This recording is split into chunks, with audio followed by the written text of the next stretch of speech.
mpendo wangu msikilizaji, umeona kwamba adui yetu ni nani? Ni Shetani. Adui yetu ni Shetani. Adui yetu ni Shetani. Adui yetu ni Shetani. Yeye hutumia hila. Shetani anatumia hila kumhadaa mtu. Hila. Shetani anatumia hila. Hila. Hebu tusome Matendo ya Mitume. Matendo ya Mitume. Matendo ya Mitume sura ya 13. Ule mstari wa 10. Matendo ya Mitume sura ya 13 ule mstari wa 10. Hila. Anasema hivi.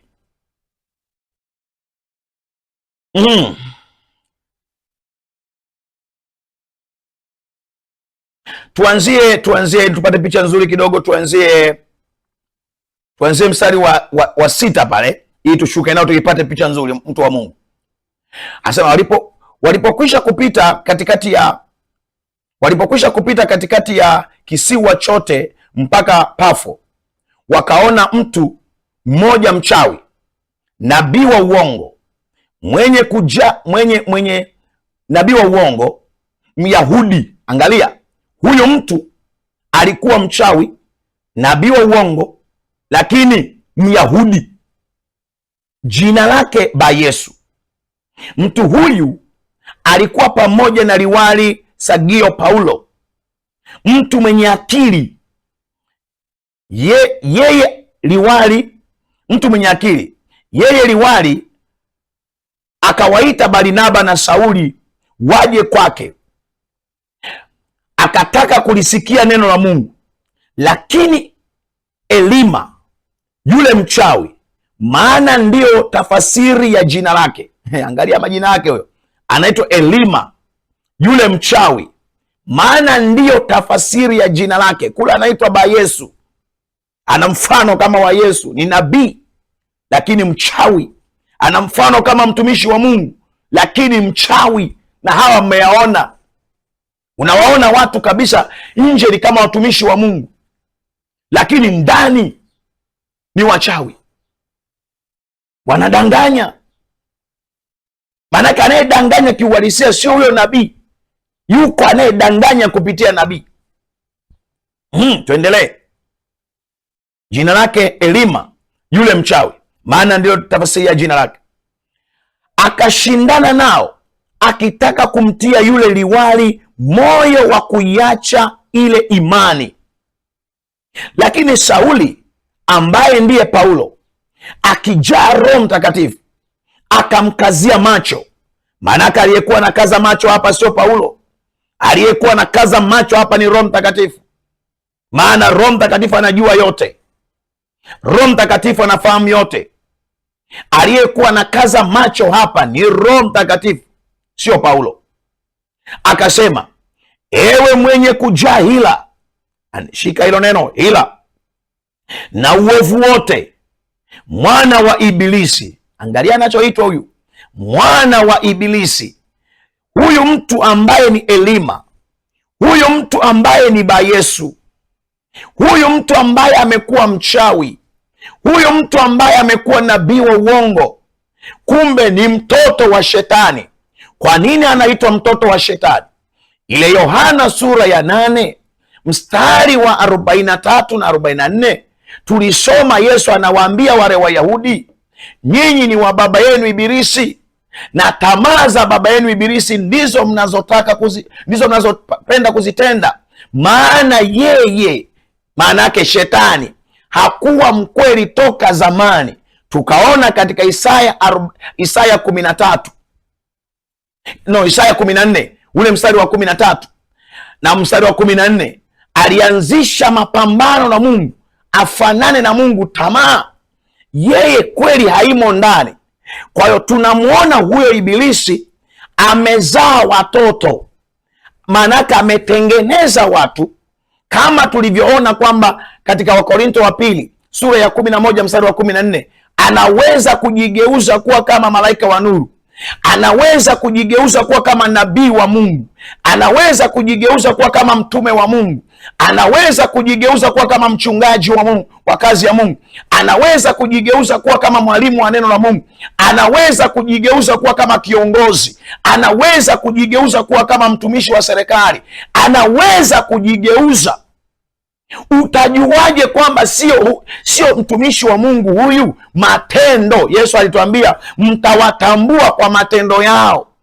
Tumeambiwa zichunguzeni roho, mjaribu hizo roho kama zinatokana na Mungu. Haleluya, tutafika huko. Lakini hapa anasema huyu Elima anaitwa mwana wa Ibilisi, adui wa haki yote. Sikiliza hilo neno, adui wa haki yote. Nimekwambia adui wa haki ni nani? Adui wa haki yote huachi kuzipotoa njia za Bwana zilizonyoka. Basi angalia, mkono wa Bwana u juu yako, nao utakuwa kipofu, usilione jua kwa muda. Mara kiwi kikamwangukia, na giza akazunguka zunguka na kutafuta mtu wa kumshika mkono na kumwongoza. Ndipo yule liwali alipoyaona yaliyotendeka, akaamini, akastajabia mafundisho ya Bwana, akastajabia. Huyu Elima ameadhibiwa ili kumwondoa shetani aliye ndani yake. Elima ameadhibiwa ili kumwondoa shetani aliye ndani yake. Maana unaweza kauliza kwa nini yule Elima sasa alipigwa? Kama unasema Elima hakuwa adui. Aliadhibiwa kwa sababu alikubali kutumika na shetani. Na ndio maana hata wanaotumika na shetani watakwenda motoni, si kwa sababu Mungu anataka waende motoni. Watakwenda motoni kwa sababu wamekubali kumbeba adui wa haki. Watakwenda motoni si kwa sababu Mungu aliwaandalia moto. Moto haujaandaliwa kwa ajili ya mwanadamu. Moto umeandaliwa kwa ajili ya shetani na malaika zake. Moto umeandaliwa kwa ajili ya shetani na malaika zake. Moto umeandaliwa kwa ajili ya shetani na nani? Na malaika zake. Wewe sasa unayejipendekeza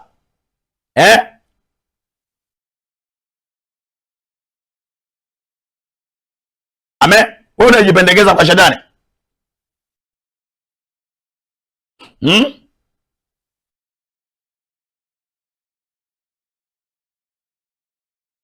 Wewe unajipendekeza kwa shetani, itakula kwako,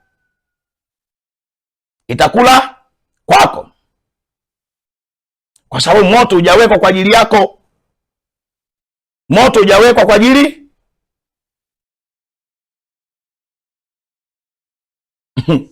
Hebu tusome Mathayo. Fungua kitabu cha Mathayo tuthibitishe ni kweli.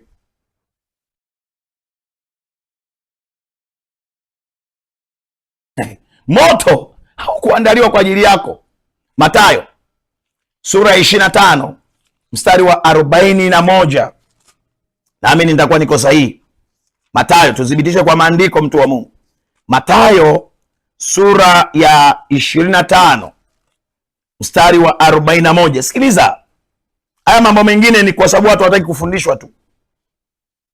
Mathayo sura ya 25 mstari wa 41 unasema hivi: kisha atawaambia wale walioko mkono wake wa kushoto, ondokeni kwangu mliolaniwa, mwende katika moto wa milele uliowekwa tayari, aliyowekewa tayari Ibilisi na malaika zake. Moto uliwekwa kwa ajili ya shetani na mapepo yake, ile theruthi aliyoidanganya akatoka nayo mbinguni. Sasa watu wamejipendekeza kwa shetani, watu wamekubali kumtumikia shetani, maana shetani hawezi kufanya chochote bila mtu, au hawezi kufanya chochote bila kiumbe. Yaani shetani kama shetani hawezi kufanya chochote bila kiumbe. Ili afanikishe mambo yake lazima apate kiumbe. Ili afanikishe mambo yake shetani lazima apate kiumbe. Kwa kama wewe utamkataa shetani, maana yake hawezi kukutumia. Maana jamani, tumesoma hii Mathayo 25.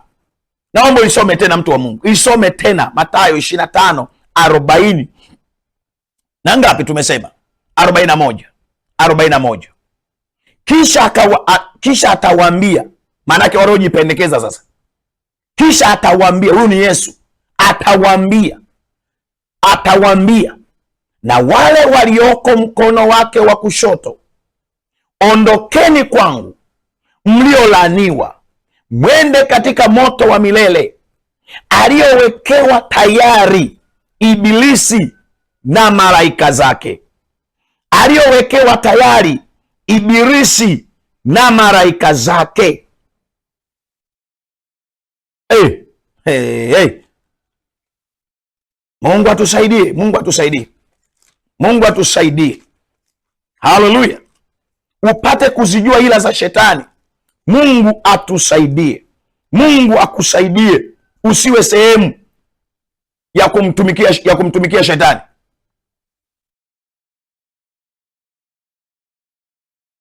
Ukienda kwenye Mathayo 7,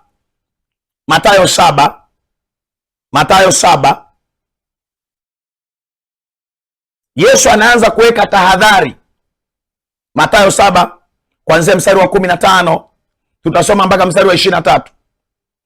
Anaanza kuweka tahadhari kwa watu wote wasikubali kutumiwa na shetani, na wasikubali mtu anayetumiwa na shetani wakamsikiliza. Nisikilize, nimeongeaje? Namba 1, Yesu anaweka tahadhari kwa watu wote wasikubali kutumiwa na shetani. Hiyo ni namba 1, wasikubali kutumiwa na shetani. Anaweka tahadhari watu wote wasikubali kutumiwa na shetani. Namba 2, anasema kama kuna mtu atakubali kutumiwa na shetani, huyo mtu uwe na tahadhari naye. Kwa nini? Atahukumiwa na shetani, yaani yeye na shetani watatupwa motoni. Sikiliza maandiko, Mathayo sura ya 7 mstari ule wa 15 mpaka wa 23. Jihadharini na manabii wa uongo, watu wanaoijia wamevaa mavazi ya kondoo, walakini kwa ndani ni mbwa mwitu. Sikiliza hiyo kitu. Jihadharini na manabii wa uongo, watu wanaoijia wamevaa mavazi ya kondoo, walakini kwa ndani ni mbwa mwitu wakali. Maanake ukitaka kujifunza habari ya mbwa mwitu, tafuta tabia tu za mbwa mwitu. Wanafanyaje kazi mbwa mwitu? Wanafanya nini mbwa mwitu? Maanake hiyo neno mbwa mwitu hapo ni roho za shetani. Sasa anasema jihadharini na manabii wa uongo. Maanake mtu wa kwanza aliyetakiwa kujihadhari ni huyo ambaye angetumiwa kuwa nabii wa uongo. Sasa hivi umeona kuna watu wamekwambia Yesu anarudi tarehe fulani, wanataja tarehe. Ni roho ya shetani. Biblia nzima haijai kutaja tarehe, haijai kutaja mwezi, haijai kutaja mwaka. Imesema Yesu atarudi. Jiandaeni, hamjui siku wala saa, kesheni mkiomba. Umeona kule Uganda watu wameuza mali, wameuza vitu, wameenda mlimani kusubiri Yesu. Na hawa sio wa kwanza.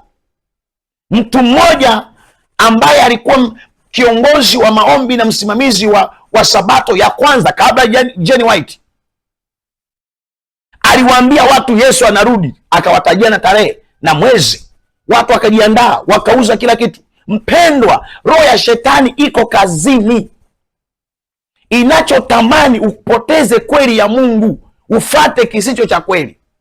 Na ndio maana unahitaji mafundisho ya kweli, unahitaji neno la kweli, unahitaji ufunuo wa kweli, unahitaji tafasiri sahihi za neno la Mungu, sio tafasiri za kubumbabumba watu wapate pesa. Maana sasa hivi shetani amewatengeneza watu wana tafasiri za kubumbabumba. Yaani shetani ameweka tafasiri za kubumbabumba ili watu wapate pesa. Twende, jihadhari na manabii wa uongo wanaowajia wamevaa mavazi ya kondoo, walakini kwa ndani ni mbwa mwitu wakali. Mtawatambua kwa matunda yao. Je, watu huchuma zabibu katika miiba au tini katika mibaruti? Mtawatambua kwa yaani, ukitaka kumjua kwamba huyu mtu ni wa Mungu, huyu mtu ana Mungu ndani, jambo la kwanza amejaa upendo. Na upendo sio maneno, upendo ni vitendo. Upendo sio maneno matupu. Biblia inatuambia msipende kwa neno tu, bali kwa tendo. Upendo sio maneno matupu, upendo ni vitendo. Unamtendea mtu kitu kwa furaha, unamtendea mtu kwa amani, unamjibu mtu kwa amani, kwa furaha. Leo mtu anakuambia nakupenda, ukitoka na kung'ong'a. Maanake roho ya shetani iko ndani. Anayekung'ong'a sio yule mtu, ila huyu mtu amekubali kutumika na shetani. Kwa hiyo utawatambua kwa matendo yao. Mtu anayekupenda, kama we ni kijana unampenda msichana, huwezi kuzini naye ama kufanya naye uasherati, maana Biblia imesema uasherati usitajwe kwenu kamwe. Waefeso sura ya 3 sura ya 5 mstari wa 3. Waefeso sura ya 5 mstari wa 3. Uasherati usitajwe kwenu kamwe. Uasherati ni kufanya tendo la ndoa kabla ya kuoa na kuolewa. Amen.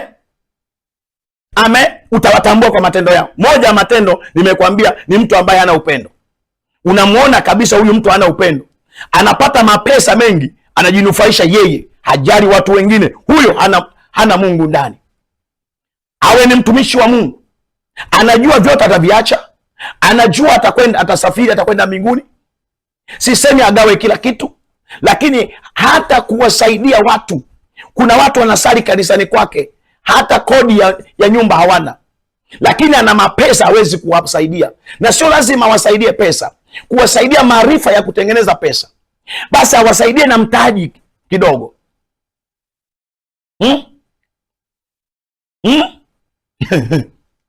Utawatambua kwa matendo yao. Lakini nimesema anazini. Ni mtu ameoa, ni mtu ameolewa, anazini. Mtu aliyeoa akatoka nje ya ndoa anaitwa mzinzi. Huyu mzinzi, roho gani iko ndani yake? Ni apostle, ni profeti, ni bishop, ni archbishop, ni pastor, ni evangelical, lakini anazini. Ni mwalimu wa neno la Mungu, lakini anazini. Ni mchungaji, ni mwimbaji kwaya, ni mzee wa kanisa, lakini anazini. Roho gani iko ndani yake? Hapo naomba nikupeleke kidogo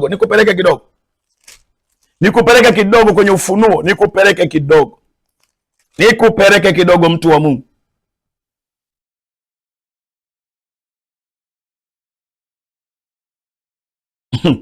Haleluya. Nikupeleke kidogo eneo fulani, nikupeleke kidogo. Hebu twende kitabu cha Ufunuo sura ya 17.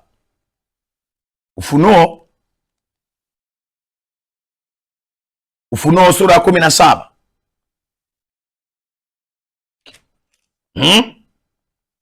Ule mstari wa 5. Ule mstari wa ngapi? Wa 5. Anasema hivi: na katika kipaji cha uso wake alikuwa na jina limeandikwa la siri, Babeli mkuu, mama wa makahaba na machukizo ya nchi. Babeli mkuu, mama wa makahaba na machukizo ya nchi. Mama wa makahaba na machukizo ya nchi. Huyu mama wa makahaba ni nani? Huyu mama wa makahaba ni nani? Huyu mama wa makahaba ni nani? Hey.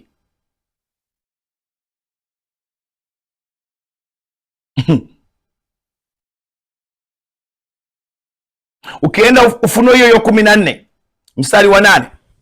Ufunuo hiyo 14 ule mstari wa 8. Anasema, kisha mwingine malaika wa pili akafuata akisema, umeanguka Babeli, mji ule ulio mkubwa, maana ndio uliowanywesha mataifa yote mvinyo wa ghadhabu ya uasherati wake. Ule mji uliwanywesha mvinyo, uliwanywesha kilevi, uliwanywesha ulevi wa nini? Wa uasherati, wa uasherati, wa uasherati, wa uasherati, wa uasherati. Hebu twende Ufunuo 18 mstari wa pili. Ufunuo 18 mstari wa pili. Akalia kwa sauti kuu akisema, umeanguka, umeanguka Babeli ule mkuu, umekuwa maskani ya mashetani na ngome ya kila roho mchafu na ngome ya kila ndege mchafu mwenye kuchukiza. Kwa hiyo umeanza kuona huyo Babeli, huyo anayefanya uasherati, huyo anayefanya uasherati ni nani? Ni nani? Ndani yake kuna roho ya nani? Ndani yake kuna roho ya nani? Ndani yake kuna roho ya nani? Maana yake kuna roho ya shetani. Kuna roho ya shetani. Kuna roho ya nani? Ya shetani.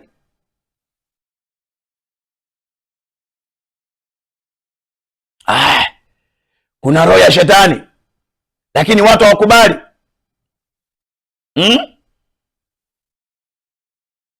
Kuna roho ya shetani.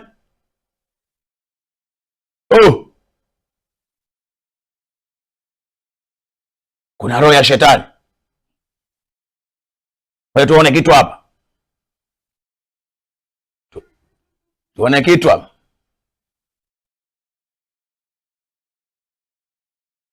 Tuone kitu hapa. Tuone kitu.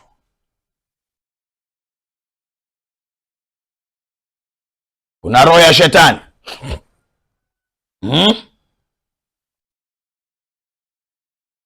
Kuna roho ya nani ndani? Roho ya shetani amewanywesha mvinyo. Mvinyo gani? Wa uasherati. Ukienda mstari wa 3, kwa kuwa mataifa yote wamekunywa mvinyo wa ghadhabu ya uasherati wake. Sura ya 18 Ufunuo na mstari wa 3. Kwa kuwa mataifa yote amewanywesha mvinyo ya ghadhabu ya uasherati wake, na wafalme wa nchi wamezini naye, na wafalme wa nchi wamezini naye, na wafanyabiashara wa nchi wamepata mali kwa nguvu za kiburi chake. Amezini na wafalme. Anaposema amezini na wafalme, maana yake hapa amezini na watu wa Mungu. Maana sisi kwa mujibu wa Biblia tunaitwa wafalme. Ufunuo sura ya 5 mstari ule wa 9 hadi wa 10. Ufunuo sura ya 5 mstari wa 9 hadi wa 10, tunaitwa wafalme. Na Petro wa kwanza sura ya 2 mstari wa 9. Petro wa kwanza sura ya 2 mstari wa 9, tunaitwa uzao mteule, uzao wa kifalme. Kwa shetani anazini na nani? Anazini na hawa wafalme, anazini na hawa watakatifu. Kwa nini anazini nao? Maanake anaachilia roho ya kutenda, roho ya kutenda dhambi, ili kusudi wafanane na yeye, ili kile Yesu alisema kule, atawaambia ondokeni kwangu, maana Ibilisi aliwekewa haya. Kwenye ile Mathayo 25 aliwekewa moto. Sasa Yesu huko ametupeleka kwenye Mathayo 7. Tumeanza mstari wa 15. Tumeambiwa tahadhari. Kwa nini? Kuna wanatuijia kama wamevaa mavazi ya kondoo, lakini ndani mbwa mwitu, tena wakali. Mtawatambua kwa matunda yao. Yesu alisema, je, mnaweza mkachuma mzabibu katika miba au tini katika mibaruti? Vivyo hivyo kila mti mwema huzaa matunda mazuri, na mti mwovu huzaa matunda mabaya. Mti mwema, anaposema mti hapa azungumzi mti, anazungumza mtu. Mtu huwakilishwa na mti ama na kitu. Hapa mti ni mtu. Mti, Yesu anaitwa mti mbichi. Maanake unamwakilisha. Kule ndani ya bustani kulikuwa na miti miwili, mti mmoja wa mema na mabaya, unatamanika kwa macho. Mti mmoja, mti wa uzima. Maana yake mti mmoja unamwakilisha shetani, mti mmoja ulikuwa unamwakilisha Mungu ama Yesu. Yeye anaitwa mti wa uzima. Kwa anaposema hapa mti mwema hauwezi kuzaa matunda mabaya, wala mti mwovu kuzaa matunda mema. Maana yake mtu aliye na shetani ndani hawezi kutenda mema, maana aliyeko ndani sio Mungu, aliyeacha utakatifu, aliyeacha haki, aliyeacha wema, aliyeacha nini? Upendo.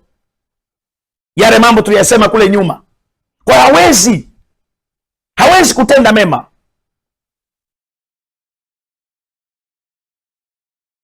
Mstari wa 19, kila mti uzao matunda mazuri, kila mti usiozaa matunda mazuri ukatwa na kutupwa motoni.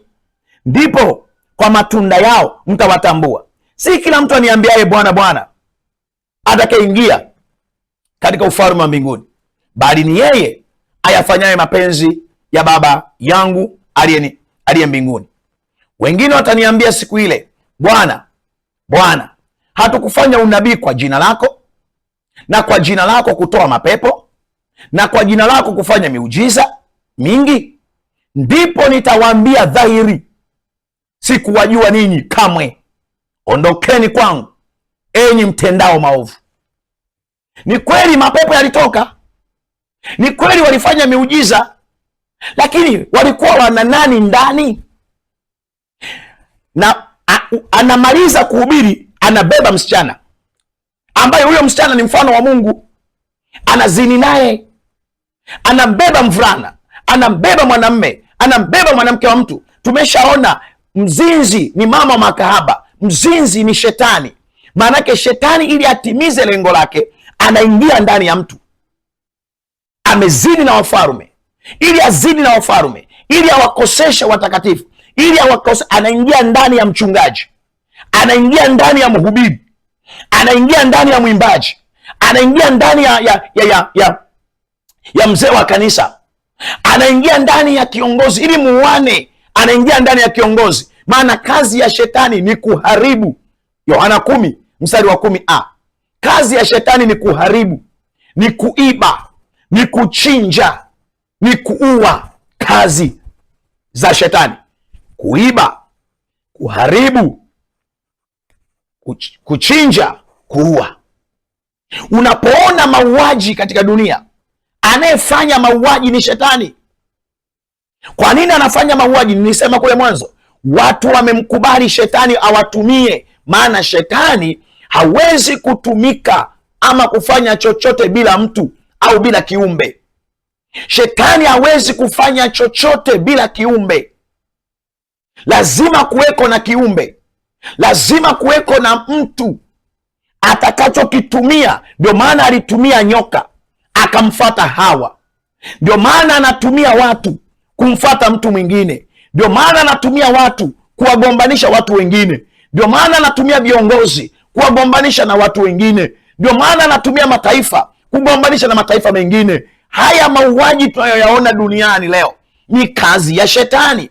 Kwa nini kazi ya shetani? Watu wamemkataa Mungu, wamemkubali shetani. Wakimkubali Mungu, watu watakuwa na upendo, watu watapendana, watu watajaliana, watu watathaminiana, watu wataheshimiana, watu hawatatukanana, watu hawatadharauliana, watu hawatanyimana vyeo, watu hawatahonga, watu hawatatoa rushwa, watu hawatafanya ngono, wataoana kwa haki, wataolewa kwa haki. Hakutakuwa na ushoga, hakutakuwa na ulawiti, hakutakuwa na ufiraji, kwa sababu Mungu yuko ndani yao. Wanamtii Mungu, wanamkubali Mungu, wanamheshimu Mungu.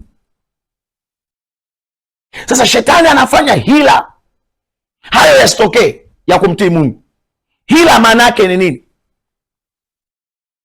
Hila maana yake ni wazo linalokuja kuzuia. Hila maana yake ni wazo linalokuja kuzuia uwezo wa kufikiri ama uwezo wa fikra za kupokea cha Mungu. Hila maana yake ni wazo linalokuja kuzuia uwezo wa fikra zako kupokea cha Mungu. Hila maana yake ni wazo linalokuja kuzuia uwezo wa fikra zako kupokea cha Mungu, kama tulivyoona kwenye Matendo ya Mitume sura ya 13 kuanzia ule mstari wa 6. Nafikiri tulianzia mstari wa 6 kama unakumbuka, mtu wa Mungu. Yule Elima alikuwa anazuia yule liwali Sagio asije akapata neema, asije akamwelewa Mungu, asije akamfahamu Mungu, asije akatubu akaokoka. Na ndio maana sasa hivi injili ya kuokoka imezimwa, injili ya wokovu imezimwa. Shetani hataki tena watu wahubiriwa habari ya wokovu. Tuliona katika hiyo Matendo ya Mitume sura ya 13 kuanzia mstari wa 6 hadi ule mstari wa 12. Shetani hataki tena watu wahubiriwa wokovu. Unaambiwa tutapata mali, hawakwambii unapataje. Wanakwambia tutakuwa tajiri, hawakwambii unakuwaje tajiri. Wanakwambia tutainuliwa, hawakwambii unainuliwaje. Anayekwambia kiukweli sio Mungu, maana ziko kanuni za mtu kuinuliwa na Mungu hazifundishwi. Ziko kanuni za mtu kutajirika kutoka kwa Mungu hazifundishwi. Yako maarifa ya mtu kutajirika kutoka kwa Mungu hayafundishwi. Ni mtu anatabiriwa tu, anarukaruka tu. Ukristo sio kurukaruka, Ukristo sio msisimko, Ukristo ni kweli ya Mungu. Hapo unatakiwa kufanya hivi, fanya. Unapotakiwa kufanya kazi, fanya kazi. Unatakiwa kusoma, soma. Unapotakiwa kufunga, funga. Unapotakiwa kuomba, omba. Unapotakiwa kukesha, kesha. Unapotakiwa kutoa sadaka, toa sadaka. Unapotakiwa kusamehe, samehe. Unapotakiwa kurehemu, rehemu. Unapotakiwa kusaidia wengine, saidia wengine. Ukristo ni tabia za Mungu. Ukristo ni vitendo. Ukristo sio kurukaruka. Ukristo sio ngonjera. Tutajifunza wakati mwingine habari ya Ukristo ni nini, lakini Ukristo sio ngonjera. Ukristo sio kurukaruka. Ukristo sio kusisimuliwa. Ukristo sio matamasha. Ukristo sio matamasha ya kuingia kwa pesa. Ukristo ni fundisho la kumjua adui yetu, huyu anayetumia hila, huyu anayetumia hila. Hila nimekwambia ni wazo linalokuja kuzuia uwezo wa fikra zako kupokea cha Mungu. Hiyo ni jambo la kwanza. Jambo la pili, hila ni udanganyifu. Hila ni udanganyifu unaokuja kukutoa kwenye kweli ya Mungu. Udanganyifu, jambo la pili. Jambo la tatu, hila ni uongo. Mtu anakuambia vitu nusu kweli, nusu uongo. Uongo.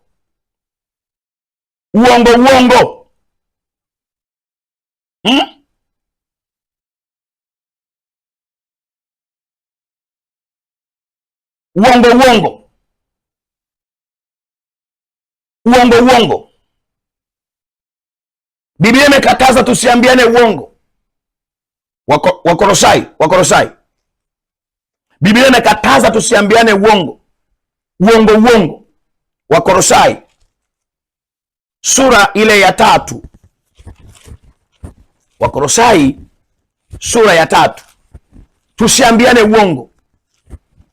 Sura ya 3 ule mstari, tuanze na mstari ule wa 9 hadi wa 10. Anasema hivi: msiambiane uongo. Msiambiane uongo, kwa kuwa mmemvua kabisa utu wa kale pamoja na matendo yake. Maana yake mmemvua kabisa shetani. Utu wa kale maana yake ni shetani. Msiambiane uongo, kwa kuwa mmeuvua kabisa utu wa kale pamoja na matendo yake, mkivaa utu mpya unaofanywa upya upate ufahamu sawasawa na mfano wake yeye aliyewaumba. Oh my God, mpate ufahamu mpate ufahamu. Mnavaa utu mpya mpate ufahamu sawa sawa na mfano wake yeye aliyewaumba. Tufanane na Mungu. Msiambiane uongo, msiambiane uongo. Leo watu wanaambiana uongo, leo watu wanatabiriana uongo. Msiambiane uongo. Amen. Bwana Yesu asifiwe. Jina la Bwana libarikiwe. Msiambiane uongo. Kipata nafasi tutasoma na Waefeso sura ya 4 mstari wa 22. Msiambiane uongo. Ndivyo Biblia inavyotuambia. Msiambiane uongo. Kipata nafasi soma na Waefeso sura ya 4 mstari wa 22. Ngoja tuangalie. Waefeso sura ya 4 mstari wa 22. Haya mambo bwana lazima tuambiane wapendwa. Efeso 4:22. Mvue kwa habari ya mwenendo wa kwanza, utu wa zamani unaoharibika kwa kuzifata tamaa zenye kudanganya, kwa kuzifata tamaa zenye kudanganya, na mfanywe upya katika roho ya nia zenu, mkavae utu mpya ulioumbwa kwa namna ya Mungu katika haki na utakatifu na wa kweli. Inakurudisha kule kule nilikokuambia. Mnavaa utu wa Kristo, mnamvaa Mungu, mnavaa. Ni masomo mengi, lakini ni kujifunza tunamvaaje Kristo, tunavaaje utu mpya. Hilo nao ni somo lingine. Tunavaaje utu mpya, tunavaaje utu mpya. Lakini shetani ameweka hila watu wasivae utu mpya. Ni mtu ameokoka bado ni mwongo, ni mtu ameokoka bado ni mzinzi, ni mtu ameokoka. Kwa nini? Roho ya shetani inazini kutoka ndani, roho ya shetani inaongopa kutoka ndani, kwa sababu umekubali kutumika. Tumeona kwenye ile Mathayo sura ya 25 kwamba hawa waliokubali kutumika watatupwa motoni. Tumeona kwenye Mathayo sura ya 7 hawa waliokubali kuwa kama kondoo wakati ni mbwa mwitu watatupwa motoni. Watatoa mapepo, lakini hawakuandikiwa jehanamu. Jehanamu iliandikwa kwa ajili ya shetani na mapepo yake. Hawakuandikiwa jehanamu. Sisi hatukuandikiwa jehanamu. Sisi hatukuandikiwa jehanamu. Wewe ukuandikiwa jehanamu. Tumeona maandiko, haukuandikiwa jehanamu. Aliyekuwa ameandikiwa jehanamu ni shetani, ibilisi na mapepo yake. Wewe tu mwenzangu, kwa kiherehere chako, ama kwa kutokujua kwako, ama kwa kutokupenda kwako, ama kwa kutokufahamu kwako, umemfuata shetani, umemkubali shetani. Biblia inasema mpingeni shetani naye atawakimbia. Maanake mkatae shetani naye atakukimbia.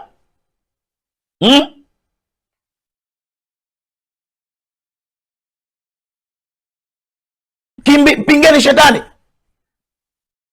mtiini Mungu, pingeni shetani naye atawakimbia. Iko katika Yakobo sura ya 4 ule mstari wa 7 mpaka wa 10. Yakobo sura ya 4 ule mstari wa 7 mpaka wa 10. Mpingeni shetani naye atawakimbia. Mwambie shetani, hutanitumia kwenye uongo. Mimi siwezi kuwa wakala wako, mimi siwezi kuwa sturi yako, mimi siwezi kuwa meza yako, mimi siwezi kuwa balozi wako. Mimi ni balozi wa Yesu, mimi ni mwakilishi wa Yesu, mimi ni mtoto wa Mungu. Siwezi kuwa mtoto wako, maana shetani watoto wake ni waongo, watoto wake ni wauaji. Kwa nini? Wamevaa roho ya shetani. Kwa hiyo huyo mtu unayemwona ni adui, kiukweli sio adui. Adui ni nani? Adui ni shetani. Anatumia hila. Usimuone shetani, umuone ndugu yako. Warumi sura ya 3, Warumi sura ya 3 ule mstari wa 13. Shetani anatumia hila. Warumi 3 ule mstari wa 13. Anasema koo lao ni kaburi wazi, kwa ndimi zao wametumia hila, sumu ya fira i chini ya midomo yao, vinywa vyao vimejaa laana na uchungu, miguu yao ina mbiu kumwaga damu. uharibifu na mashaka yamo njiani mwao, wala njia ya amani hawakuijua. Kumcha Mungu hakupo machoni pao. Sikiliza, mtu yoyote anayetumiwa na shetani, mtu yoyote, kwa sababu shetani hawezi kumcha Mungu, hawezi kumtii Mungu, hawezi kumpenda Mungu, hawezi kumwelewa Mungu, hawezi kumkubali Mungu, kwa anatumia hiyo tabia yake kuingiza ndani ya watu, anatumia hiyo tabia yake kuingiza ndani ya watu. Angalia haya maneno, koo lao ni kaburi wazi. Koo lao. Hebu tuanze mstari wa 11. Hakuna afahamuye, hakuna mtafutaye Mungu, wote wamepotoka, wameoza wote pia, hakuna mtenda mema, la hata mmoja. Koo lao ni kaburi wazi, koo lao ni kaburi wazi. Kwa ndimi zao wametumia hila, ndimi zao wametumia, maanake wametumia udanganyifu. Mtu anapata kazi kwa udanganyifu, mtu anapata pesa kwa udanganyifu, mtu anapata hiki. Anayemsababisha afanye hivyo ni shetani, akijua mimi hii ndio kazi yangu, lakini ili mimi nisionekane, wacha ni aonekane huyu dada, wacha aonekane huyu mama. Huyu mama tunamwita kahaba, huyu dada tunamwita kahaba. Kahaba ni shetani aliye ndani ya huyu dada, aliyeingia ndani. Tutafanyaje mpaka huyu mtu atoke? Tutaona. Hila, kwa anakuwa na ndimi zenye hila, uongo, udanganyifu. Sumu ya fira hii chini ya midomo yao, chini ya midomo yao kuna sumu ya fira. Fira ni nyoka, ni aina ya nyoka. Maana yake sumu ya shetani iko kwenye midomo yao. Vinywa vyao vimejaa laana, kwa sababu shetani amelaaniwa na wao wanajikuta wanaingia kwenye laana. Miguu yao inaambia kukimbia, kumwaga damu. Shetani kazi yake ni kuua. Tuliona katika Yohana sura ya 10 mstari wa 10.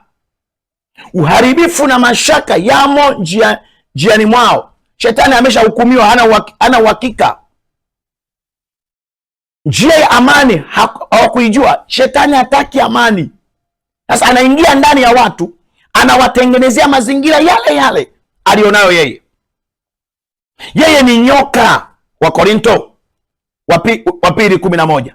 Shetani ni nyoka, ni ibilisi. Wakorinto wa pili sura ya 11 mstari wa 3.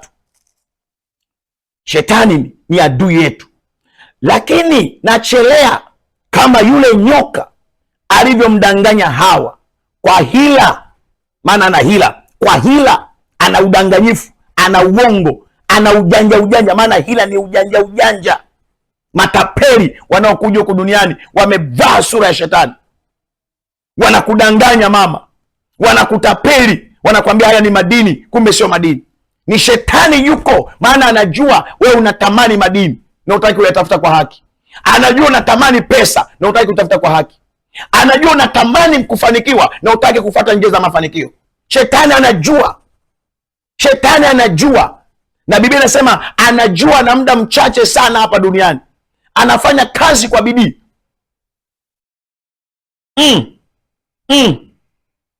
Huo mstari wa 3, turudie tena. Lakini nachelea kama yule nyoka alivyomdanganya Hawa kwa hila yake, asije akawaharibu fikra zenu, mkaacha unyofu wa usafi kwa Kristo. Asije. Na leo watu wamedanganywa, mpendwa. Leo watu wameacha unyofu. Leo watu wanapanda daradara, wanatukana. Wametoka kanisani wanatukana, ametoka kanisani anazurumu hata hela ya konda. Anatoka kanisani anakuambia mimi silipi, mimi ni mtakatifu. Anasema mimi ni mtakatifu, silipi. Mimi ni mtumishi wa Bwana, silipi. Wewe gari ya babako hiyo. Anapanda kwenye daradara, baada ya kuwa baraka anakuwa mzozo. Kwa nini? Shetani yuko ndani, anataka kuizofisha injili aliyoipata kule kanisani. Anataka kumzofisha. amtoe kwenye ukweli, amtoe kwenye uaminifu, amtoe kwenye wema. Anataka kumzofisha, amtoe kwenye kweli, amtoe kwenye kweli, amtoe kwenye wema. Anatengeneza, shetani yuko kwenye mazingira ya kuhakikisha hakuna mtu anakuwa mwema, hakuna mtu anakuwa mkweli, hakuna mtu anakuwa mwaminifu. Ndio maana anasema, Paulo anaandika, anasema nachelea kama yule nyoka alivyomdanganya Hawa kwa njia ya hila, asije akawafarakanisha, asije akawaharibu fikra zenu. Fikra ni nini? Fikra ni mawazo. Fikra ni mawazo. Fikra ni nini? Fikra ni mawazo. Fikra ni mawazo, mawazo sahihi. Shetani asije akaharibu mawazo yenu sahihi. Fikra ni mawazo, mawazo sahihi. Shetani anatamani kuyaharibu hayo mawazo sahihi ya kumjua Mungu, ya kumpenda Mungu, ya kuishi maisha matakatifu. Fikra maana yake ni mawazo sahihi, maoni. Fikra, jambo la kwanza, fikra ni mawazo sahihi ya Mungu. 2, maoni sahihi ya Mungu. Sasa mawazo ni nini? Mawazo ni dhana zilizo kwenye akili ya mtu. Mawazo ni dhana zilizo kwenye akili ya mtu. Mawazo ni dhana zilizo kwenye akili ya mtu. Mtu anaweza kuwa ile dhana. Dhana ni nini? Dhana ni fikra inayoeleza jambo fulani. Dhana ni fikra au ni mawazo yanayoeleza jambo fulani. Kwa mtu anakuwa anaona hiki ninachotaka kukifanya sio cha Mungu, mbona? Sasa shetani pale anapindua uone sawasawa tu. Ukiua unaona sawasawa tu. Ukichinja unaona sawasawa tu. Ukizini unaona sawasawa tu. Yaani amepindua mawazo yenu, amepindua fikra zenu, amepindua jambo jema. Nitakuonyesha mfano kidogo. Katika Mathayo sura ya 16 mstari wa 20 mpaka 22. Nikuonyeshe namna shetani alivyokuwa anaingia ndani ya Petro, kupindua mawazo ya Mungu, kupindua mtazamo wa Mungu, kupindua lengo la Mungu. Yesu anawaambia wanafunzi wake katika Mathayo 16 mstari wa 20 hadi 22. Naomba nikusomee, mtu wa Mungu. Twende pamoja. Mwambie jirani yako, tunaendelea na somo letu la kumjua adui. Adui yako sio mama yako. Adui yako sio baba yako. Tazama, huyu Petro ni mwanafunzi wa Yesu. Kuna mambo Yesu anayasema, Petro shetani anaingia ndani ya Petro, alafu anafanya jambo. Sikiliza, Mathayo sura ya 16 mstari wa 20 hadi 22. Ndipo alipowakataza wanafunzi wake wasimwambie mtu yeyote kwamba yeye ndiye Kristo. Tangu wakati huo Yesu alianza kuwaonya wanafunzi wake ya kwamba imempasa kwenda Yerusalemu na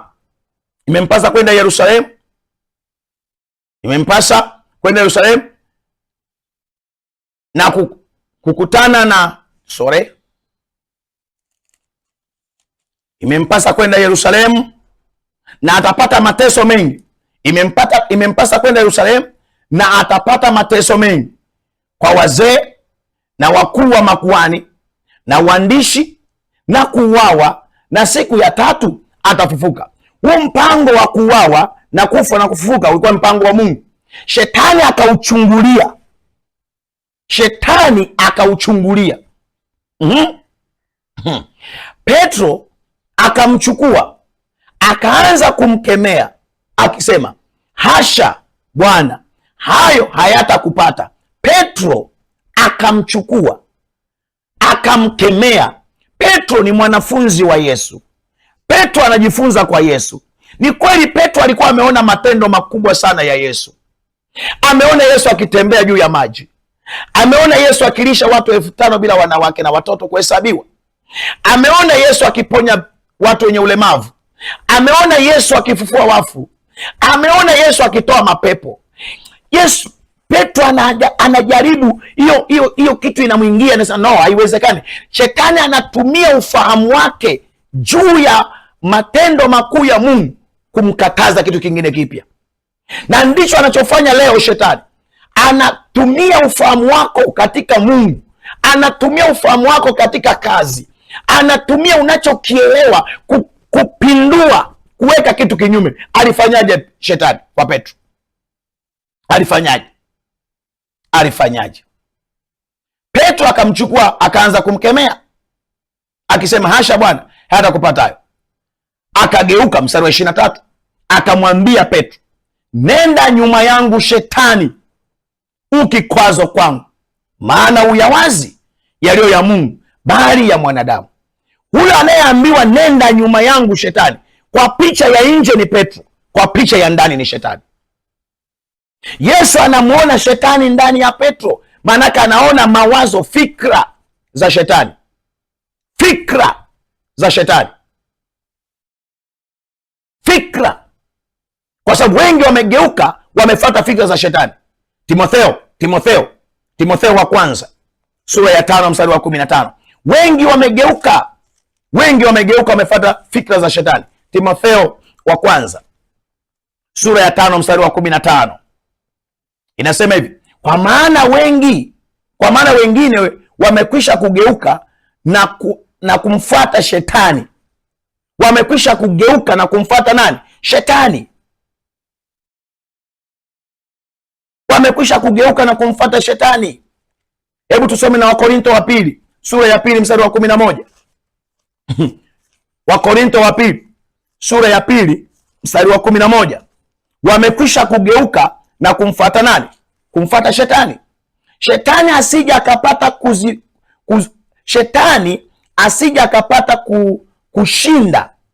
Shetani asija akapata kukushinda, kwa maana hatukosi kuzijua fikra zake. Kumbe na lenyewe lina fikra bwana, maanake lina mawazo kinyume na Mungu, maanake lina dhana yaliyo kinyume na Mungu, lina maoni yaliyo kinyume na Mungu. Fikra hiyo, fikra iliingia ndani ya nani? Ya Petro. Hayo mawazo ya shetani yanaingia ndani. Hasha Bwana, hayatakupata hayo. Maanake shetani anatengeneza mkakati mwingine, Yesu aachane na mpango wa kufa ili tusikombolewe. Shetani leo amepanda hicho kitu. Kuna watu wanasema Yesu hakusulubiwa, Yesu hakufa, Yesu hakuzikwa, Yesu hakufufuka. Anayesema kiukweli sio mtu. Ndani ya huyo mtu yuko shetani anayesema. Ndani ya huyo mtu kuna mapepo yanayosema. Ndani ya huyo mtu kuna majini yanayosema. Maana hayo ni matumishi ya shetani. Yako ndani ya mtu, yako kwenye mawazo, yako kwenye nia, yako kwenye hisia, yako kwenye utashi. Twende tumuone mtu mwingine ambaye shetani aliingia ndani yake. Wako wengi, lakini muda ni mchache. Nimekuonyesha Petro, shetani aliingia ndani yake akaweka wazo kinyume na mpango wa Mungu. Twende tena katika Luka 22 mstari wa 3. Luka 22 mstari wa 3. Haleluya, haleluya watu wa Mungu. Oh, Yesu asifiwe. Luka 22 mstari wa 3.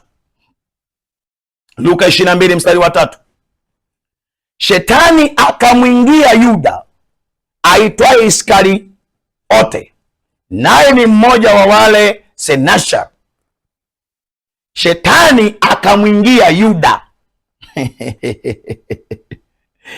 aliyemsaliti Yesu ni nani? Walimu wote tunasema aliyemsaliti Yesu ni Yuda. Yuda hajawahi kumsaliti.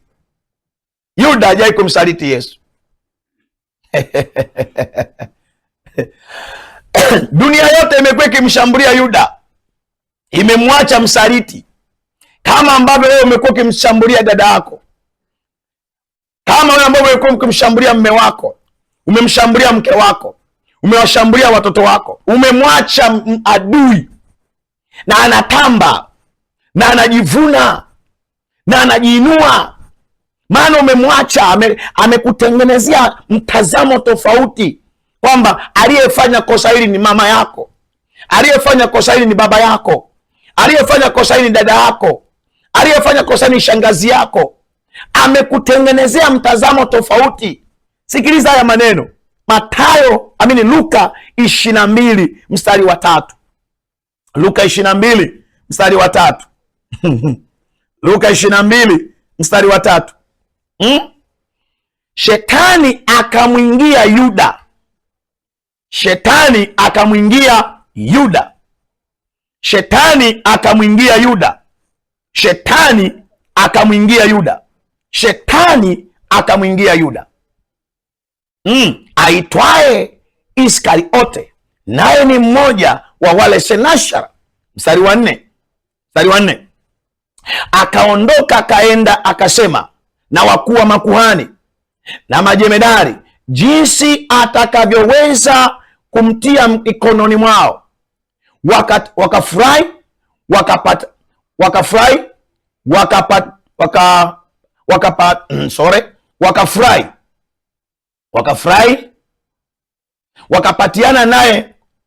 wakapatiana naye kumpa fedha. Akakubali, akatafuta nafasi ya kumsaliti kwao pasipokuwapo mkutano. Shetani ameingia ndani ya nani? Ya Yuda. Watu wote tunasema Yuda alimsaliti nani? Yesu.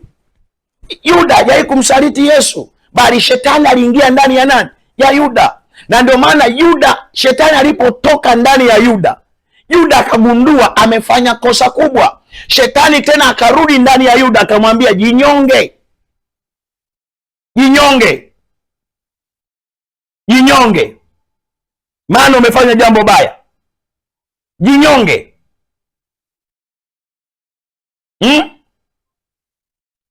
Haleluya! Kwa nini? Kazi ya shetani ni kuua. Angalia alichokifanya, amecheza mchezo, si kama unaelewa hapo. Amecheza mchezo hapo, ameingia ndani ya Yuda. Yuda ameonekana na msaliti Yesu, lakini aliyesaliti sio Yuda. Aliyesaliti ni shetani ndani ya Yuda.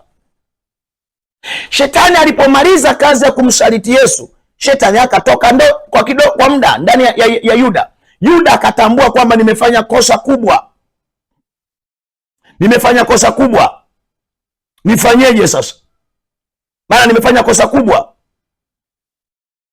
nifanyeje? Nifanyeje? Yuda akaamua kukimbia kwenda kujiua, kwenda kujiua.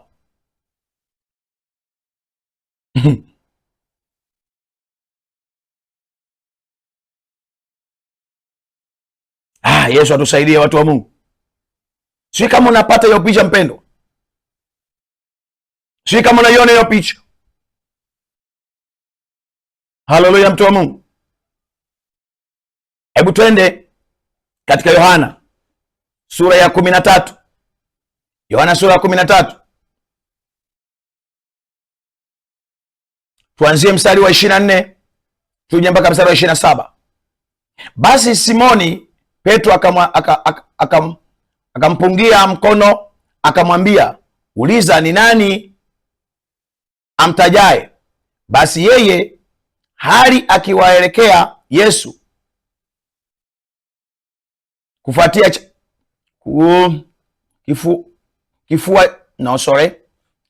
Basi Simoni Petro akampungia mkono akamwambia, uliza ni nani amtajaye.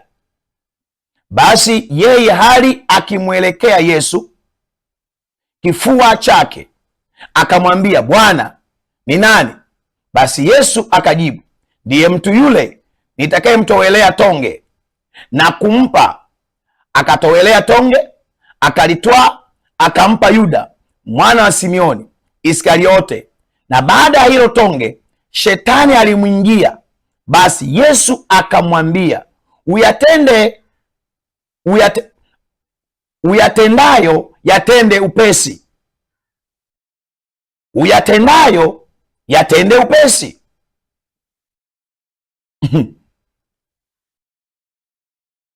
Bwana asifiwe. Shetani akamwingia nani? Yuda. Aliyemsaliti Yesu ni nani? Ni shetani akiwa ndani ya nani? Ya Yuda.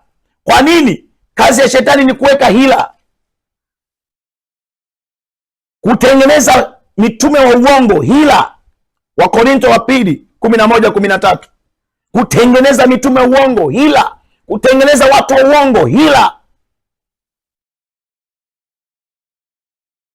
Na ndio maana hiyo Wakorinto 11:13 uisome, mtu wa Mungu, inakuonyesha mitume wa uongo. Maanake shetani ametengeneza watu kama Wakristo, ametengeneza watu kama wafasi wa Kristo, wanafundisha vitu tofauti kabisa na Yesu. Yesu hajawahi kuwapeleka watu mlimani akawambia fungeni, uzeni kila kitu, maana mimi kesho nakuja kuwanyakua. Yesu hashughuliki na hivyo vitu. Leo watu wanaambiwa uzeni kila kitu, wanauza, wanapelekwa mahali, wanaambiwa msile msinywe. Yesu anakuja kuwachukua. Yesu akukuta umeshiba, akukuta hujashiba, atakuchukua. Shetani anafanya kazi bwana. Yaani kuna watu wanadanganya kwamba ili Yesu awachukue wao hawajashiba, wamepungua, wamekonda. Yaani weight ina maana Yesu hawezi kuchukua mtu mzito. Haleluya. Yaani Yesu hawezi kuchukua mtu mnene. Kwa hiyo inabidi watu wakonde kwanza ili Yesu aweze kuwabeba. Sikiliza mtu wa Mungu. Yesu atachukua nafsi yako. Yesu atakunyakua wewe nafsi yako. Uwe mzito kiasi gani, uwe na kilo 200, uwe na kilo 300, Yesu atakunyakua tu. Yeye ni mweza wa yote. Sasa angalia shetani anavyowaambia watu, funga. Sisemi kufunga hivi unaofunga. Ile kufunga kwenda kukaa mlimani kama ambapo wamechukuliwa wenzetu pale Uganda. Wamechukuliwa, wamepelekwa mlimani, wameuza kila kitu. Huyo jamaa naye wapeleka mlimani, yeye hatafungi. Na ameshapata mapesa, atakimbia. Hao watakufa na maumaskini. Yesu hakwambii uza nyumba yako. Yesu hakwambii uza gari zako. Yeye anakwambia shirikiana na wengine, saidiana na wengine. Siku ikifika ya unyakuo, uwe ndani ya nyumba, uwe nje ya nyumba, uwe barabarani, uwe umelala, uwe hospitalini, uwe wapi, atakunyakua. Sasa watu wanataka kukonda. Hila za shetani, adui wa kanisa, adui wa mwanadamu, adui wa wapendwa, adui wa maendeleo, adui wa ufahamu, adui wa akili ni shetani. Mpinge, uwe na akili ya Mungu. Na ili uwe na akili ya Mungu, yako mambo 3 ya msingi. Jambo la kwanza, uokoke. Ili uwe na akili ya Mungu, jambo la kwanza, uokoke. Jambo la pili, uwe na neno la Kristo. Jambo la 3, uwe na Roho Mtakatifu, uongozwe naye, uwe na Roho Mtakatifu. Na jambo la 4, uabudu katika roho na kweli. Uwe mtu wa ibada, uwe mtu wa ibada, mtu wa kusifu Mungu, kumwabudu Mungu na kutafakari mambo ya Mungu, kujifunza mambo ya Mungu. Unapotembea hivi, ili wazo ni la nani? Sio la Mungu, likatae. Huu mtazamo ni wa nani? Sio wa Mungu, ukatae. Maana Mungu ananiwazia mema. Ukiona tu ndani yako kuna mawazo mabaya, ni shetani yupo ndani. Ukiona ndani yako kuna fikra mbaya, ni shetani. Na kuombea mtu wa Mungu katika somo hili, tumefikia kwenye kipengele hiki kwamba adui yetu ni shetani. Tumeishia kwenye Wakorintho wa pili sura ya 11 mstari wa 13. Na nimekupa hayo mambo 4 kwamba ili shetani asiwe ndani yako, uzaliwe mara ya pili, kwa maana ya kuokoka. Uwe na neno la Kristo, kwa maana ya kulielewa. Uwe na nini? Mtu wa Mungu, nimesema mambo 4. Hebu jaribu kurudia hiyo clip. Jaribu tena kurudia uone nilichokisema. Uwe na hayo mambo 4. Uyashike, utembee nayo. Yako mengi, lakini hayo angalau 4 ya kufanya kuelewa na kuombea. Mtu wa Mungu, Roho Mtakatifu akujalie hiyo neema. Baba, katika jina la Yesu nakushukuru kwa ajili ya msikilizaji wangu. Roho Mtakatifu, unajua shetani amewatesa watu wangapi.